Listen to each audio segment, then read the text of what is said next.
السلام علیکم ورحمۃ اللہ وبرکاتہ۔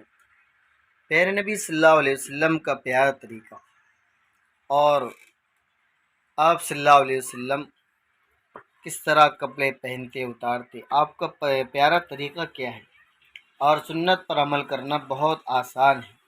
لیکن نبی نے فرمایا الدین سہل، دین آسان ہے عمل کرنے والے کے لیے۔ اگر ہم سنت طریقے پر کپڑے اتارتے ہیں، پہنتے ہیں، تو انشاءاللہ سنت کا بھی ثواب ملے گا اور ہمارے کپڑے بھی پہننا ہو جائے گا، اور ہمیں سنتوں کو زندہ کرنے والے 100 شہیدوں کے برابر ہمیں ثواب ملے گا۔ جہاں سنت مٹ رہی ہو اور ہم سنت کو زندہ کر رہے ہیں، ایسے موقع پر اللہ رب العزت ہمیں 100 شہیدوں کا ثواب دے گا۔ تو کپڑے پہننے کی سنتیں کیا ہیں؟ نمبر 1، حضور صلی اللہ علیہ وسلم کو سفید رنگ کا کپڑا بہت پسند تھا۔ نمبر 2، قمیص، کرتا یا صدری وغیرہ پہنے تو پہلے دایاں ہاتھ آستین میں ڈالے، پھر بایاں ہاتھ۔ اسی طرح پاجامہ شلوار کے لیے پہلے دایاں پاؤں، سیدھا پاؤں، پھر بایاں پاؤں۔ نمبر 3،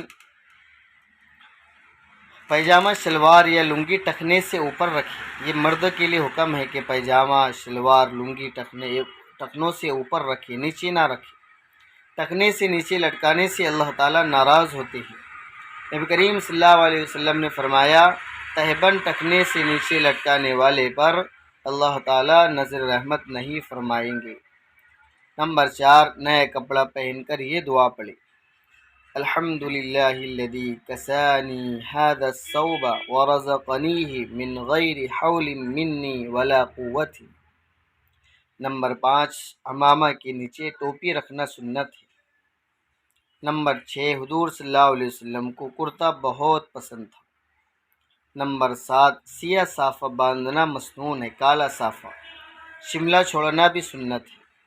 نمبر 8، ٹوپی پہننا سنت ہے۔ نمبر 9، قمیض یا کرتا وغیرہ اتارنا ہو تو پہلے بایاں ہاتھ آستین سے نکالے، پھر دایاں ہاتھ۔ اسی طرح شلوار یا پائجامہ اتارتے وقت تو پہلے بایاں پیر باہر نکالے، پھر دایاں پیر۔ نمبر 10، جوتا پہلے دایاں پاؤں میں پہنے، پھر بایاں پاؤں میں۔ نمبر 11، اتارتے وقت تو پہلے بایاں پاؤں سے اتارے، پھر دایاں پاؤں سے۔ یہ لباس پہننے کی اور لباس کے اتارنے کی سنتیں ہیں۔ اللہ رب العزت مجھے آپ کو عمل کی توفیق عطا فرمائے۔ والسلام علیکم ورحمۃ اللہ وبرکاتہ۔